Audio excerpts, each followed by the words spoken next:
Then came together unto him the Pharisees, and certain of the scribes, which came from Jerusalem.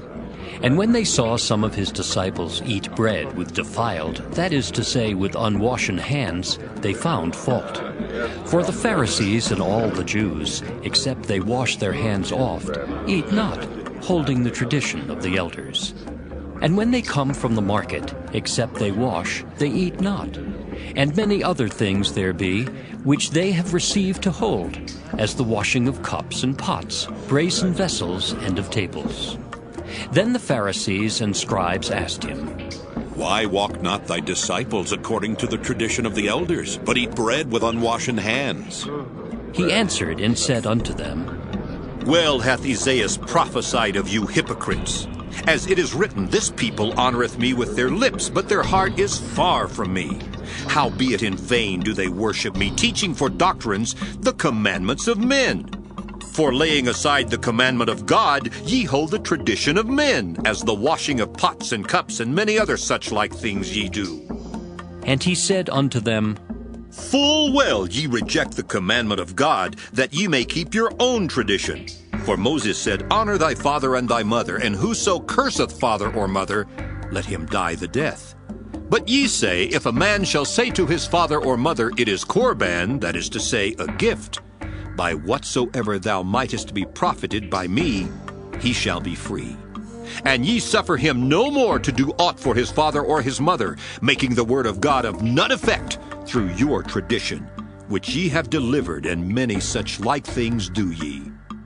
And when he had called all the people unto him, he said unto them, Hearken unto me, every one of you, and understand. There is nothing from without a man that entering into him can defile him, but the things which come out of him, those are they that defile the man. If any man have ears to hear, let him hear. And when he was entered into the house from the people, his disciples asked him concerning the parable. And he saith unto them, Are ye so without understanding also? Do ye not perceive that whatsoever thing from without entereth into the man, it cannot defile him? Because it entereth not into his heart, but into the belly, and goeth out into the draught, purging all meats. And he said, That which cometh out of the man, that defileth the man.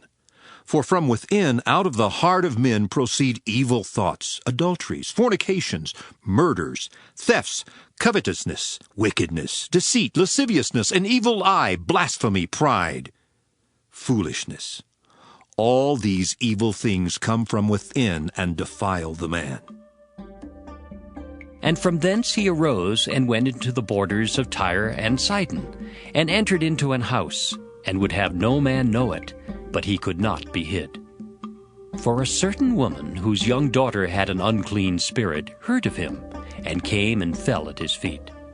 The woman was a Greek, a Syrophoenician by nation, and she besought him that he would cast forth the devil out of her daughter.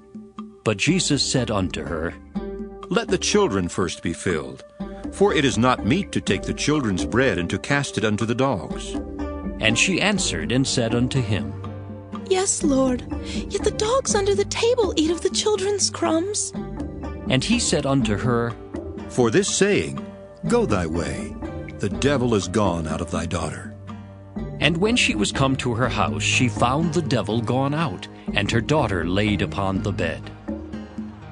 And again, departing from the coasts of Tyre and Sidon, he came unto the sea of Galilee, through the midst of the coasts of Decapolis. And they bring unto him one that was deaf, and had an impediment in his speech, and they beseech him to put his hand upon him. And he took him aside from the multitude, and put his fingers into his ears, and he spit and touched his tongue.